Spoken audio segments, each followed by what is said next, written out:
G'day. In this video, I want to show you how to use the Freeze Panes tool and demonstrate for you how it's useful. To do this, I have a simple spreadsheet. It's just a list of sports equipment and its cost and the numbers ordered. There's other information here as well. Notice as I scroll down the page, it's easy to lose track of what each of the columns represents, because the column titles, product, number in stock, pricing and SKU, all get lost as I scroll down the page. This is just a list of 50 products or so, but imagine what it would be like if I had a spreadsheet with thousands of records and rows. It would be very easy to get confused about what does this number 1 represent? What does 50 represent? What does it mean? That's where the Freeze Pane tool comes into its own. What it allows you to do is freeze row number 1, for example, so that it stays right at the top of your screen and doesn't disappear and go away as you scroll down the page. You will always be able to see row number 1. Let's look at how to use Freeze Panes. There are two different ways you can do this. The classic way to do this is to click on the row underneath the row you want to freeze.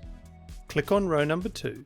It will highlight the entire row, and now go up to the View tab and find Freeze Panes in the ribbon.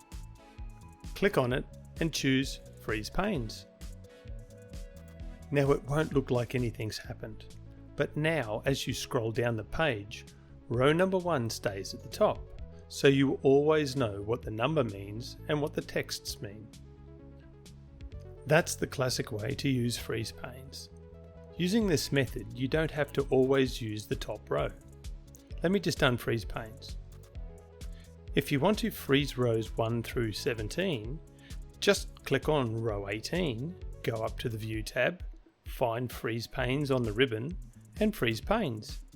Now the first 17 rows are all frozen in place.